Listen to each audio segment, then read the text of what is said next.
ನಮಸ್ಕಾರ. ವಾರ್ತೆಗಳಿಗೆ ಸ್ವಾಗತ. ಮುಖ್ಯಾಂಶಗಳು.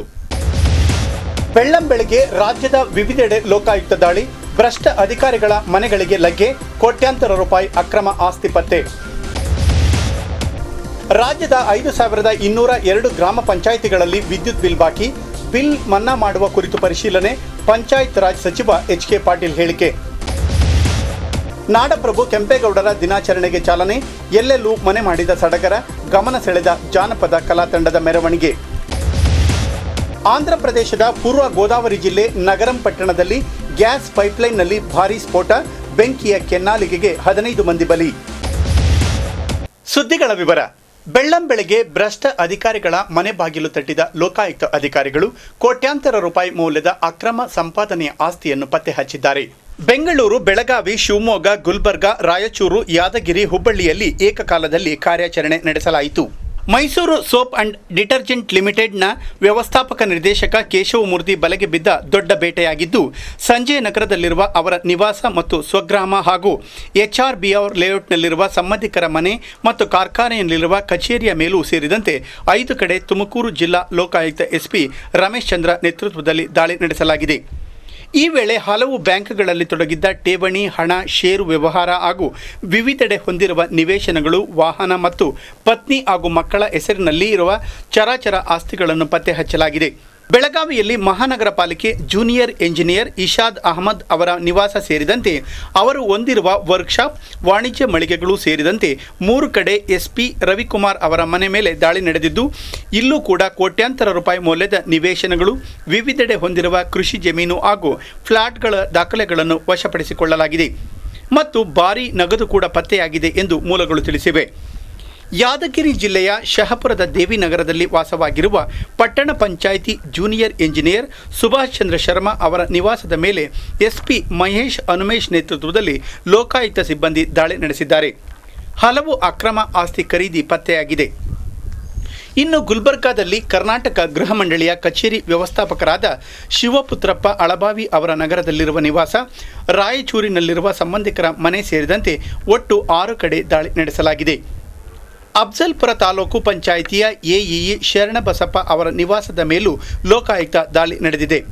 ಅಪಾರ ಪ್ರಮಾಣದ ಅಕ್ರಮ ಸಂಪತ್ತು ಪತ್ತೆಯಾಗಿದ್ದು, ಪರಿಶೀಲನೆ ನಡೆಯುತ್ತಿದೆ ಎಂದು ಲೋಕಾಯುಕ್ತ SP ತಿಳಿಸಿದ್ದಾರೆ.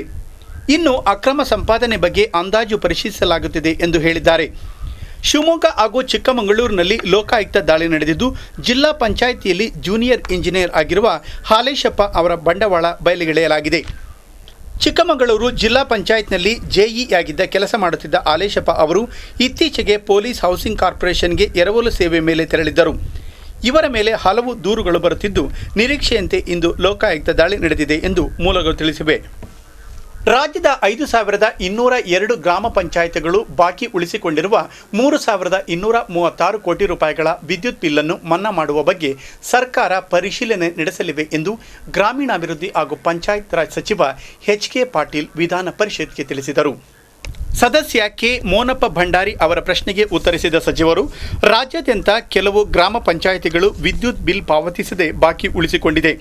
ಈ ಬಾರಿ ಪಾವತಿಸಲು ಮಾರ್ಗೋಪಾಯ ಕಂಡುಕೊಳ್ಳುವ ಬಗ್ಗೆ ಜುಲೈ 7ರಂದು ಅಪರ ಮುಖ್ಯ ಕಾರ್ಯದರ್ಶಿಗಳು ಸಭೆ ನಡೆಸಿ ವರದಿ ನೀಡುವಂತೆ ಸೂಚಿಸಲಾಗಿದೆ. ವರದಿ ಬಂದ ನಂತರ ಗ್ರಾಮ ಪಂಚಾಯಿತಿಗಳ ಅನುದಾನ ಹೆಚ್ಚಿಸಬೇಕೇ ಅಥವಾ ಸಾಲ ಮನ್ನಾ ಮಾಡಬೇಕೇ ಎಂಬ ಬಗ್ಗೆ ಪರಿಶೀಲನೆ ನಡೆಸಲಾಗುವುದು ಎಂದು ತಿಳಿಸಿದರು. ಗ್ರಾಮ ಪಂಚಾಯಿತಿಗಳಲ್ಲಿ ಸಂಪನ್ಮೂಲದ ಸಂಗ್ರಹಣೆಯಲ್ಲಿ ಕೊರತೆಯಿಂದ ಬೀದಿ ದೀಪ ಮತ್ತು ಕುಡಿಯುವ ನೀರಿನ ಬಿಲ್ಗಳನ್ನು ಪಾವತಿಸಲು ಸಾಧ್ಯವಾಗದೆ ಬಾಕಿ ಉಳಿಸಿಕೊಂಡಿವೆ. ಪ್ರತಿ ಗ್ರಾಮ ಪಂಚಾಯಿತಿಗೆ 10 ಲಕ್ಷದಿಂದ 12 ಲಕ್ಷದವರೆಗೆ ವಾರ್ಷಿಕ ಅನುದಾನ ಬಿಡುಗಡೆ ಮಾಡಲಾಗುತ್ತಿದ್ದು, ಈ ಪೈಕಿ 60ರಷ್ಟು ಅನುದಾನದಿಂದ ವಿದ್ಯುತ್ ಬಾಕಿ ಪಾವತಿಸಲು ಕ್ರಮ ವಹಿಸಲಾಗುತ್ತದೆ ಎಂದು ತಿಳಿಸಿದರು. ನಾಡಪ್ರಭು ಕೆಂಪೇಗೌಡರ ದಿನಾಚರಣೆಗೆ ಅದ್ದೂರಿ ಚಾಲನೆ ದೊರೆತಿದ್ದು, ಇಡೀ ದಿನ BBMP ಆವರಣ ಸಡಗರದಿಂದ ತುಂಬಿ ಹೋಗಿತ್ತು. ಬೆಳಿಗ್ಗೆ 8 ಗಂಟೆಗೆ ಮೇಯರ್ ಕಟ್ಟೆ ಸತ್ಯನಾರಾಯಣ, ಉಪಮೇಯರ್ ಇಂದಿರಾ, ಸ್ಥಾಯಿ ಸಮಿತಿ ಅಧ್ಯಕ್ಷರು, ಪಾಲಿಕೆ ಸದಸ್ಯರು ಪಾಲಿಕೆ ಕೇಂದ್ರ ಕಚೇರಿ ಆವರಣದಲ್ಲಿರುವ ಕೆಂಪೇಗೌಡ ಪ್ರತಿಮೆಗೆ ಮಾಲಾರ್ಪಣೆ ಮಾಡಿ ಗೌರವ ಸಲ್ಲಿಸಿದರು. 9 ಗಂಟೆಗೆ ಹಲಸೂರು, ಮೇಕ್ರಿ ವೃತ್ತ, ಲಾಲ್ಬಾಗ್, ಕೆಂಪಾಂಬುದಿ ಕೆರೆಯ 4 ಕಡೆ ಗೋಪುರಗಳಿಂದ ಆಯಾ ಸ್ಥಳೀಯ ಸದಸ್ಯರ ನೇತೃತ್ವದಲ್ಲಿ ಕೆಂಪೇಗೌಡ ಜ್ಯೋತಿಯನ್ನು ಕೇಂದ್ರ ಕಚೇರಿಗೆ ಅದ್ದೂರಿ ಮೆರವಣಿಗೆಯಲ್ಲಿ ತರಲಾಯಿತು. ಡೊಳ್ಳು ಕುಣಿತ, ಗೊರವನ ಕುಣಿತ, ಪೂಜಾ ಕುಣಿತ ಸೇರಿದಂತೆ ಜಾನಪದ ಕಲಾ ತಂಡಗಳು ದಾರಿಯುದ್ದಕ್ಕೂ ಗಮನ ಸೂರೆಗೊಂಡವು. 9:30ಕ್ಕೆ ಕೆಂಪೇಗೌಡರ ಸೊಸೆ ಲಕ್ಷ್ಮೀ ದೇವಮ್ಮನವರ ಸಮಾಧಿಗೆ ಮೇಯರ್ ಪೂಜೆ ಸಲ್ಲಿಸಿದರು. ನಂತರ ಕೆಂಪೇಗೌಡ ಪೌರ ಸಭಾಂಗಣದಲ್ಲಿ ಜ್ಯೋತಿ ಸ್ವೀಕಾರ ಹಾಗೂ ಕೆಂಪೇಗೌಡ ಭಾವಚಿತ್ರಕ್ಕೆ ಗೌರವ ಸಮರ್ಪಿಸಲಾಯಿತು. ಮಧ್ಯಾಹ್ನ 3 ಗಂಟೆಗೆ ಡಾಕ್ಟರ್ ರಾಜ್ಕುಮಾರ್ ಗಾಜಿನ ಮನೆಯಲ್ಲಿ ಪಾಲಿಕೆ ಉತ್ತಮ ನೌಕರರಿಗೆ ಪ್ರಶಸ್ತಿ ಪ್ರದಾನ ಮಾಡಲಾಯಿತು. ಸಂಜೆ ವಿವಿಧ ಸಾಂಸ್ಕೃತಿಕ ಕಾರ್ಯಕ್ರಮಗಳನ್ನು ಹಮ್ಮಿಕೊಳ್ಳಲಾಯಿತು. ಆಂಧ್ರ ಪ್ರದೇಶದ ಪೂರ್ವ ಗೋದಾವರಿ ಜಿಲ್ಲೆ ನಗರಂನಲ್ಲಿರುವ gas authority of India limited ಕಂಪನಿಗೆ ಸೇರಿದ ಪೈಪ್ಲೈನ್ನಲ್ಲಿ ಸಂಭವಿಸಿದ ಭೀಕರ ಸ್ಫೋಟದಲ್ಲಿ ಸುಮಾರು 15ಕ್ಕೂ ಹೆಚ್ಚು ಜನ ಸಾವನ್ನಪ್ಪಿದ್ದಾರೆ. ಗಾಯಾಳುಗಳನ್ನು ಹೈದರಾಬಾದ್ ಆಸ್ಪತ್ರೆಗೆ ರವಾನಿಸಲಾಗಿದೆ. ಮೃತರಲ್ಲಿ 3 ವರ್ಷದ ಒಂದು ಮಗುವು ಸೇರಿದ್ದು 7 ಜನ ಭಾರೀ ಬೆಂಕಿಯಿಂದ ಹೊರಬರಲಾಗದೆ ಸಜೀವ ದಹನಗೊಂಡಿದ್ದಾರೆ. ಉಳಿದವರು ಆಸ್ಪತ್ರೆಗೆ ತೆರಳುವಾಗ ಮಾರ್ಗ ಮಧ್ಯೆ ಮೃತಪಟ್ಟಿದ್ದಾರೆ. ಜಿಲ್ಲೆಯ ಅಮಲಾಪುರಂ ಮಂಡಳ ವ್ಯಾಪ್ತಿಯ ನಗರಂ ಎಂಬ ಹಳ್ಳಿಯಲ್ಲಿ ಇಂದು ಮುಂಜಾನೆ ಈ ದುರಂತ ಸಂಭವಿಸಿದ್ದು, ಆಂಧ್ರ ವಿಭಜನೆಯ ನಂತರದಲ್ಲಿ ಸಂಭವಿಸಿದ ಬಹುದೊಡ್ಡ ದುರ್ಘಟನೆ ಇದಾಗಿದೆ.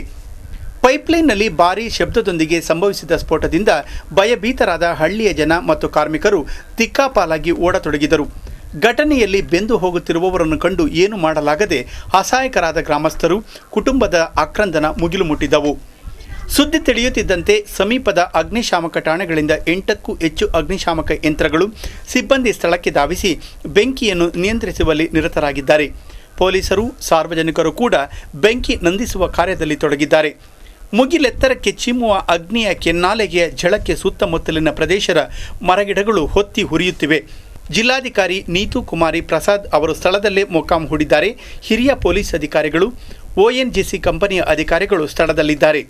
ಸದನದ ಹಕ್ಕುಚ್ಯುತಿ ಮಾಡಿರುವ ಆರೋಪಕ್ಕೆ ಒಳಗಾಗಿರುವ ಪೌರಾಡಳಿತ ಸಚಿವ ಕಮರುಲ್ ಇಸ್ಲಾಂ ರಾಜೀನಾಮೆ ಕೊಡಬೇಕು ಎಂದು ಬಿಜೆಪಿ ಸದಸ್ಯರು ವಿಧಾನಸಭೆಯಲ್ಲಿ 2ನೇ ದಿನದ ಶುಕ್ರವಾರವೂ ಕೂಡ ಒತ್ತಾಯಿಸಿದರು.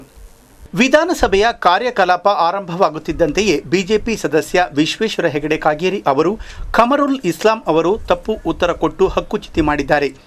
ಸಾರ್ವಜನಿಕರನ್ನು ತಪ್ಪು ದಾರಿಗೆ ಎಳೆದಿದ್ದಾರೆ. ಹಕ್ಕುಚ್ಯುತಿ ಮಾಡಿರುವ ಸಚಿವರು ಉತ್ತರ ಕೊಟ್ಟರೆ ಸರಿಯಾಗುವುದಿಲ್ಲ. ಆದ್ದರಿಂದ ಯಾವುದೇ ಕಾರಣಕ್ಕೂ ಅವರಿಗೆ ಉತ್ತರ ಹೇಳಲು ಅವಕಾಶ ಮಾಡಿಕೊಡಬಾರದು ಎಂದು ಸ್ಪೀಕರ್ ಅವರಿಗೆ ಮನವಿ ಮಾಡಿಕೊಂಡರು. ಇದಕ್ಕೆ ಸಿಟಿ ರವಿ, ಸುನೀಲ್ ಕುಮಾರ್ ಹಾಗೂ ವಿರೋಧ ಪಕ್ಷದ ನಾಯಕ ಜಗದೀಶ್ ಶೆಟ್ಟರ್ ಮೊದಲಾದವರು ಬೆಂಬಲ ವ್ಯಕ್ತಪಡಿಸಿ, ಆರೋಪಿ ಸ್ಥಾನದಲ್ಲಿ ಇರುವ ಸಚಿವರು ಉತ್ತರ ಕೊಡುವುದು ಸರಿ ಹೋಗುವುದಿಲ್ಲ. ಆದ್ದರಿಂದ ಅವರು ಉತ್ತರ ಹೇಳದಂತೆ ತಾಕೀತು ಮಾಡಿ ಎಂದು ಸಭಾಧ್ಯಕ್ಷರಿಗೆ ಮತ್ತೊಮ್ಮೆ ಮನವಿ ಮಾಡಿದರು. ಸಿಟಿ ರವಿ ಮಾತನಾಡಿ, ಸಚಿವರು ತಾವಾಗಿಯೇ ರಾಜೀನಾಮೆ ಕೊಟ್ಟು ರಾಜಕೀಯದಲ್ಲಿ ಒಳ್ಳೆಯ ಸಂಪ್ರದಾಯಕ್ಕೆ ನಾಂದಿ ಹಾಡಬೇಕಿತ್ತು. ವಿರೋಧ ಪಕ್ಷಗಳು ಒತ್ತಾಯ ಮಾಡಿದರೂ ರಾಜೀನಾಮೆ ಕೊಡದೇ ಇರುವುದು ಸರಿಯಲ್ಲ ಎಂದರು. ಬೆಳಗಾವಿನ 4 ವರ್ಷದ ಬೇಬಿ ಸಹನಾ ಹೆಣ್ಣು ಮಗುವಿಗೆ ಹೃದಯ ಶಸ್ತ್ರಚಿಕಿತ್ಸೆಗೆ ಧನ ಸಹಾಯ ನೀಡಬೇಕೆಂದು ಭಾರತ ಅನಾಥ ಮತ್ತು ಬಡಜನರ ಫೌಂಡೇಶನ್ ಮನವಿ ಮಾಡಿದೆ. ಸುದ್ದಿಗಾರರೊಂದಿಗೆ ಮಾತನಾಡಿದ ಅವರು, ಹೃದಯದ ಸಮಸ್ಯೆಯಿಂದ ನರಳುತ್ತಿರುವ 4 ವರ್ಷದ ಬೇಬಿ ಸಹನಾ ಚಿಕಿತ್ಸೆಗೆ ದಾನಿಗಳು ನೆರವು ನೀಡಬೇಕೆಂದು ನಗರದ ಪ್ರೆಸ್ ಕ್ಲಬ್ನಲ್ಲಿ ಆಯೋಜಿಸಿದ್ದ ಪತ್ರಿಕಾಗೋಷ್ಠಿಯಲ್ಲಿ ಮಾತನಾಡಿದ ಭಾರತದ ಅನಾಥ ಮತ್ತು ಬಡಜನರ ಫೌಂಡೇಶನ್ನ ಸಂಸ್ಥಾಪಕ ಅರುಣ್ ಎನ್ ಅವರು ದಾನಿಗಳನ್ನು ಮನವಿ ಮಾಡಿದ್ದಾರೆ.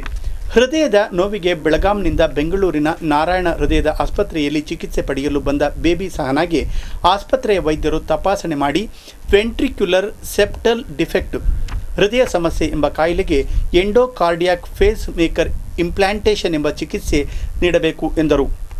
ಇಲ್ಲದಿದ್ದಲ್ಲಿ ಬೇಬಿ ಸಹನಾ ಪ್ರಾಣಕ್ಕೆ ತೊಂದರೆ ಇದೆ ಎಂದು ವೈದ್ಯರು ಪೋಷಕರಿಗೆ ತಿಳಿಸಿದ್ದಾರೆ ಮತ್ತು ಚಿಕಿತ್ಸೆಗಾಗಿ ಸುಮಾರು 1,19,011 ರೂಪಾಯಿಗಳು ವೆಚ್ಚವಾಗುತ್ತದೆ ಎಂದು ಹೇಳಿದ್ದಾರೆ. ತಂದೆ ಇಲ್ಲದ ಸಹನಾಳಿಗೆ ಕಡುಬಡವರಾದ ತಾಯಿ ರತ್ನವ್ವ ಬಳಿ ಚಿಕಿತ್ಸೆಯ ವೆಚ್ಚವನ್ನು ಒದಗಿಸಲು ಸಾಧ್ಯವಾಗುತ್ತಿಲ್ಲ. ಆದುದರಿಂದ IOP ಫೌಂಡೇಶನ್ ಅರುಣ್ ಅವರು ಬೇಬಿ ಸಹನಾ ಚಿಕಿತ್ಸೆಗಾಗಿ ದಾನಿಗಳು ಸಹಾಯ ಮಾಡಿ ಎಂದು ಸಾರ್ವಜನಿಕರಲ್ಲಿ ಮನವಿ ಮಾಡಿದ್ದಾರೆ.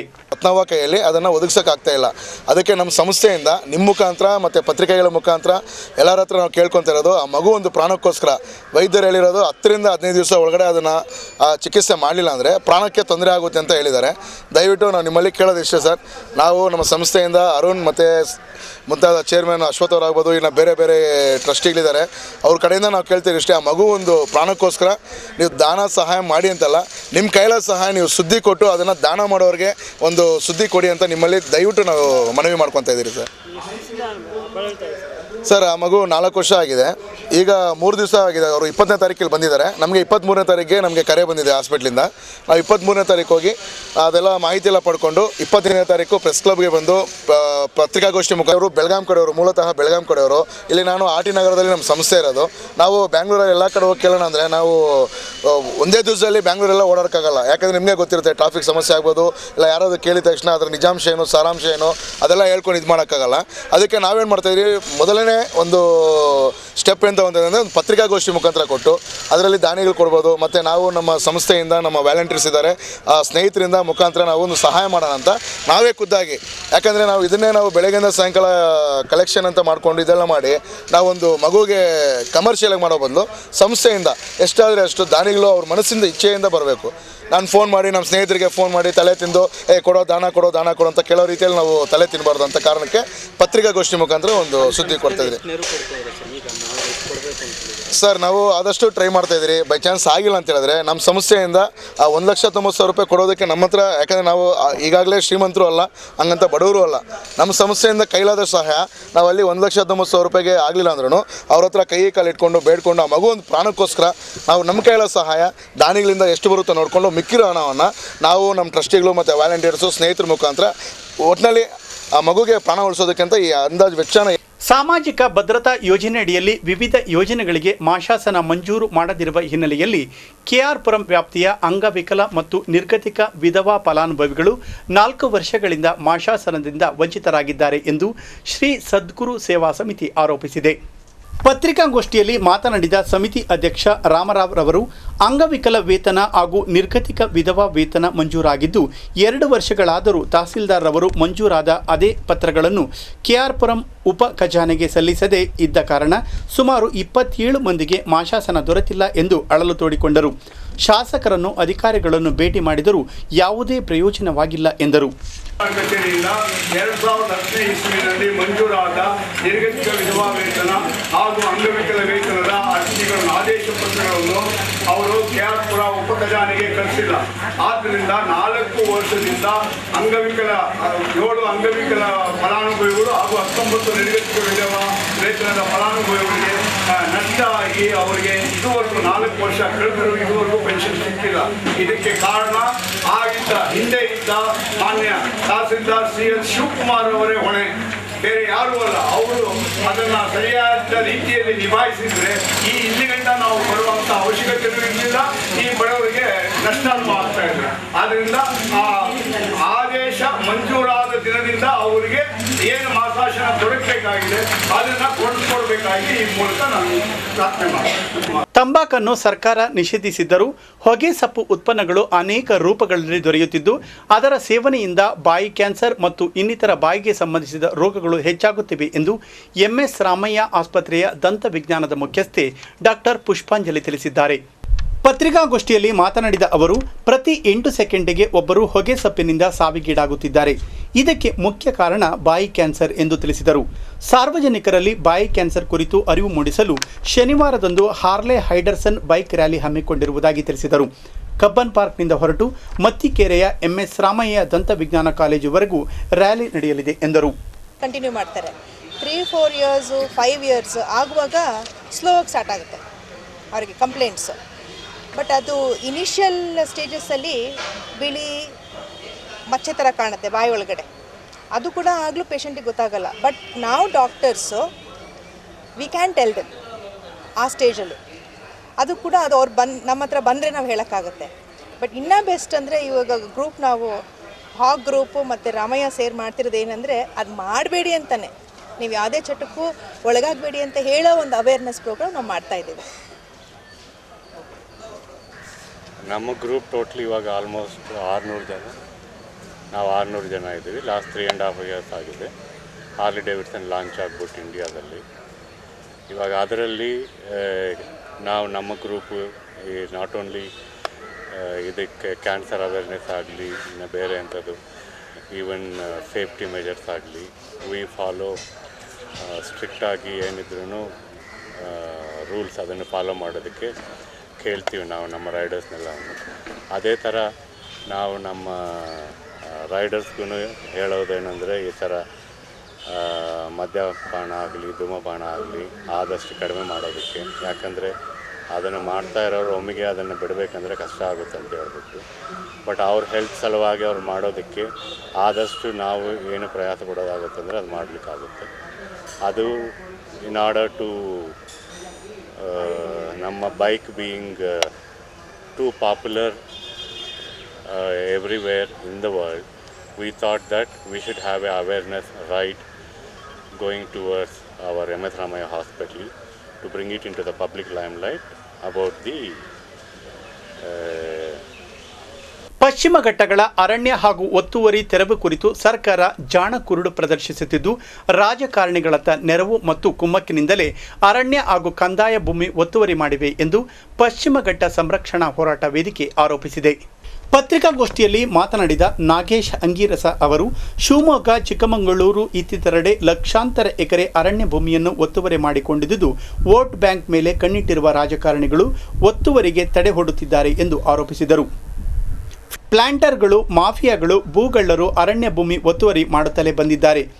ಕಾಡು ಕಡಿದು ಬೆಲೆ ಬಾಳುವ ಮರಗಳನ್ನು ಮಾರುವ ದಂಧೆಯಲ್ಲಿ ತೊಡಗಿದ್ದಾರೆ ಎಂದು ತಿಳಿಸಿದರು. ಈ ಒಂದು ಕಾಲಕಾಲಕ್ಕೆ ಒತ್ತುವರಿದಾರರ ಇನ್ಸೆಕ್ಯೂರಿಟಿ ಏನಿದೆ, ಅಭದ್ರತೆ ಅಥವಾ ಅವರ ದುರಾಸೆ, ಇದನ್ನ ಎನ್ಕೇಶ್ ಮಾಡಿಕೊಂಡು ಅದರನ್ನೇ ವೋಟ್ ಬ್ಯಾಂಕ್ ಮತ್ತು ಹಣ ಎರಡರ ರಾಜಕಾರಣ ದಂಧೆಯನ್ನಾಗಿ ಮಾಡಿಕೊಂಡು ರಾಜಕಾರಣವನ್ನು ಮಾಡಿ ಒಂದು ವ್ಯವಸ್ಥಿತವಾಗಿ ಪ್ರಕ್ರಿಯೆಯಲ್ಲಿ ತೊಡಗಿರ್ತಕ್ಕಂಥ ರಾಜಕಾರಣಿಗಳ ವರ್ಗವೇ ಎಲ್ಲ ರಾಜಕೀಯ ಪಕ್ಷಗಳಲ್ಲೂ ವಿಸ್ತೃತವಾಗಿ ಹರಡಿ ನಿಂತಿದೆ. ಪ್ರಸ್ತುತ ಇವತ್ತು ಸಾಂವಿಧಾನಿಕ ಜವಾಬ್ದಾರಿ ಸ್ಥಾನದಲ್ಲಿರ್ತಕ್ಕಂಥ ಪ್ರಜಾಪ್ರಭುತ್ವಕ್ಕೆ ಉತ್ತರದಾಯಿತ್ವವಾಗಿರ್ತಕ್ಕಂಥ ಜನಪ್ರತಿನಿಧಿಗಳು ಕೋರ್ಟ್ ಆದೇಶವನ್ನು ಧಿಕ್ಕರಿಸಿ ಇಂಥ ಅಧಿಕಾರಿಗಳಿಗೆ ಮೌಖಿಕ ಆದೇಶವನ್ನು ನೀಡುವ ಒಂದು ಕೆಟ್ಟ ಸಂಪ್ರದಾಯಕ್ಕೆ ನಮ್ಮ ರಾಜ್ಯದಲ್ಲಿ ನಾಂದಿ ಹಾಡ್ತಾ ಇದ್ದಾರೆ. ಅರಣ್ಯ ಒತ್ತುವರಿ ತೆರವಿಗೆ, ಬಲಾಢ್ಯರ ಅರಣ್ಯ ಒತ್ತುವರಿ ತೆರವಿಗೆ ಮುಂದಾದ ಅರಣ್ಯ ಇಲಾಖೆಯ ಅಧಿಕಾರಿಗಳ ನೈತಿಕ ಸ್ಥೈರ್ಯವನ್ನು ಕುಸಿಯುವಂಥ ಒಂದು ವಾತಾವರಣವನ್ನು ಸೃಷ್ಟಿ ಮಾಡುವುದರಲ್ಲಿ ಕರ್ನಾಟಕದ ರಾಜಕಾರಣಿಗಳು ಯಶಸ್ವಿಯಾಗಿದ್ದಾರೆ. ಈ ಒಂದು ರಾಜಕಾರಣಿಗಳ ಈ ಒಂದು ದುಷ್ಕೃತ್ಯ ಅಥವಾ ವರ್ತನೆಯನ್ನು ನಾವು ಅತ್ಯುಗ್ರ ಶಬ್ದಗಳಲ್ಲಿ ಖಂಡಿಸ್ತೇವೆ. ಹಾಗೆ ಅರಣ್ಯ ಇಲಾಖೆಯು ಸಹ ಭ್ರಷ್ಟಗೊಂಡಿದೆ. ಕೋರ್ಟಿಗೆ ತಾನು ತೆರವು ಅರಣ್ಯ ಇಲಾಖೆ ಕೋರ್ಟಿನ ಆದೇಶಕ್ಕೆ ಅನುಗುಣವಾಗಿ ತೆರವು ಮಾಡಿದ್ದೀನಿ ಅಂತೇಳಿ ಅಫಿಡವಿಟ್ ಒಂದು ಕಡೆಯಿಂದ ಸಲ್ಲಿಸುತ್ತೆ, ಮತ್ತೊಂದು ಕಡೆಯಿಂದ ಆ ಎಸ್ಟೇಟಿನ ಮಾಲೀಕರ ಜೊತೆಗೆ ಹಣದ ವ್ಯವಹಾರವನ್ನು ಕುದುರಿಸಿ ಅಲ್ಲಿಯ ರಾಜಕಾರಣಿಗಳು ಬಳಸಿಕೊಂಡು ಕೇವಲ 1-2 ಎಕರೆಯನ್ನು ಸಾಂಕೇತಿಕವಾಗಿ ತೆರವು ಮಾಡಿ 100 ಎಕರೆಯನ್ನು ತೆರವು ಮಾಡಿದ್ದೀನಿ ಅಂತೇಳಿ ಸುಳ್ಳು ಪ್ರಮಾಣ ಪತ್ರವನ್ನು ರಾಜ್ಯದ ಹೈಕೋರ್ಟಿಗೆ ಮಂಡಿಸಿ ಹೈಕೋರ್ಟನ್ನು ವಂಚಿಸುವ ಒಂದು ಪ್ರಕ್ರಿಯೆಯಲ್ಲಿ ತೊಡಗಿದೆ. ಇದಕ್ಕೆ ಸರ್ಕಾರ ಬೆಂಗಾಲವಾಗಿ ನಿಂತಿದೆ ಹೇಳಿ ಹೆಸರು ಮಾಡಿದಂಥ ಪದೇ ಪದೇ ಅವರು ಹೇಳ್ಕೊಳ್ತಿದ್ದಾರೆ ಕಾಗೋಡು ತಿಮ್ಮಪ್ಪನವರು ಮತ್ತು BS ಯಡಿಯೂರಪ್ಪನವರು. ಶಿವಮೊಗ್ಗ ಜಿಲ್ಲೆಯಲ್ಲಿ ಈ ಅರಣ್ಯ ಒತ್ತುವರಿದಾರರ ಇನ್ಸೆಕ್ಯೂರಿಟಿ, ಅಭದ್ರತೆಯ ಏನು ಭಾವನೆ ಇದೆ ಅದನ್ನು ಎನ್ಕೇಶ್ ಮಾಡಿಕೊಂಡು ಕಾಲಕಾಲಕ್ಕೆ ರಾಜಕಾರಣವನ್ನು ಮಾಡಿಕೊಂಡು ಅವರನ್ನು ಪೋಷಣೆ ಮಾಡ್ಕೊಂಡು ಬಂದಂತ. ಕೊನೆಯಲ್ಲಿ ಮತ್ತೊಮ್ಮೆ ಮುಖ್ಯಾಂಶಗಳು. ಬೆಳ್ಳಂಬೆಳಗ್ಗೆ ರಾಜ್ಯದ ವಿವಿಧೆಡೆ ಲೋಕಾಯುಕ್ತ ದಾಳಿ, ಭ್ರಷ್ಟ ಅಧಿಕಾರಿಗಳ ಮನೆಗಳಿಗೆ ಲಗ್ಗೆ, ಕೋಟ್ಯಾಂತರ ರೂಪಾಯಿ ಅಕ್ರಮ ಆಸ್ತಿ ಪತ್ತೆ. ರಾಜ್ಯದ 5202 ಗ್ರಾಮ ಪಂಚಾಯಿತಿಗಳಲ್ಲಿ ವಿದ್ಯುತ್ ಬಿಲ್ ಬಾಕಿ, ಬಿಲ್ ಮನ್ನಾ ಮಾಡುವ ಕುರಿತು ಪರಿಶೀಲನೆ, ಪಂಚಾಯತ್ ರಾಜ್ ಸಚಿವ HK ಪಾಟೀಲ್ ಹೇಳಿಕೆ. ನಾಡಪ್ರಭು ಕೆಂಪೇಗೌಡರ ದಿನಾಚರಣೆಗೆ ಚಾಲನೆ, ಎಲ್ಲೆಲ್ಲೂ ಮನೆ ಮಾಡಿದ ಸಡಗರ, ಗಮನ ಸೆಳೆದ ಜಾನಪದ ಕಲಾ ತಂಡದ ಮೆರವಣಿಗೆ. ಆಂಧ್ರ ಪ್ರದೇಶದ ಪೂರ್ವ ಗೋದಾವರಿ ಜಿಲ್ಲೆ ನಗರಂ ಪಟ್ಟಣದಲ್ಲಿ ಗ್ಯಾಸ್ ಪೈಪ್ಲೈನ್ನಲ್ಲಿ ಭಾರೀ ಸ್ಫೋಟ, ಬೆಂಕಿಯ ಕೆನ್ನಾಲಿಗೆಗೆ 15 ಮಂದಿ ಬಲಿ. ಇಲ್ಲಿಗೆ ವಾರ್ತೆಗಳು ಮುಕ್ತಾಯವಾಯಿತು. ವಂದನೆಗಳೊಂದಿಗೆ NC ವಿನೋದಾಚಾರ್.